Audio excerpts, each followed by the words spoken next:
ಮಹಿಳೆಯರೇ, ದಯವಿಟ್ಟು ಸ್ವಲ್ಪ ಸಮಯ ಮಾಡಿಕೊಂಡು ಇದನ್ನು ಪೂರ್ತಿ ಕೇಳಿ. ಈ ವಿಡಿಯೋ ಇಷ್ಟವಾದರೆ ವಿಡಿಯೋಗೆ ಲೈಕ್ ಮಾಡುವುದನ್ನು ಮರೆಯಬೇಡಿ, ಆಯಿತಾ? ಬನ್ನಿ ವಿಡಿಯೋ ಶುರು ಮಾಡೋಣ. 1.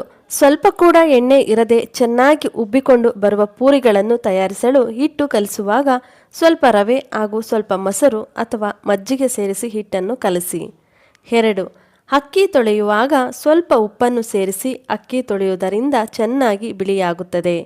3.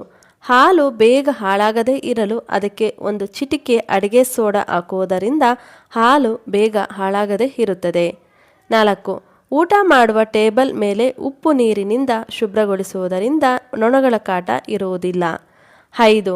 ಸಕ್ಕರೆ ಡಬ್ಬಿಯಲ್ಲಿ ಇರುವೆಗಳು ಬರುತ್ತಿದ್ದರೆ ಅದಕ್ಕೆ 1-2 ಲವಂಗ ಹಾಕಿ ಮುಚ್ಚಿಡಿ. 6.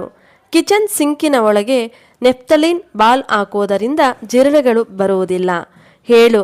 ಗಟ್ಟಿಯಾದ ಮತ್ತು ರುಚಿಯಾದ ಮೊಸರನ್ನು ತಯಾರಿಸಲು ಮಣ್ಣಿನ ಪಾತ್ರೆಯನ್ನು ಬಳಸಿ. 8. ಕಿಚನ್ ಸೆಲ್ಫಲ್ಲಿ ಸ್ವಲ್ಪ ಬೂದಿಯನ್ನು ಪೇಪರ್ನಲ್ಲಿ ಕಟ್ಟಿಡುವುದರಿಂದ ಹುಳುಗಳು ಬರುವುದಿಲ್ಲ. 9. ಕಾಫಿ ಪೌಡರನ್ನು ಅಂಚಿನ ಮೇಲೆ ಉರಿದು ಹೊಗೆ ಹಾಕುವುದರಿಂದ ಸೊಳ್ಳೆಗಳು ಬರುವುದಿಲ್ಲ. 10.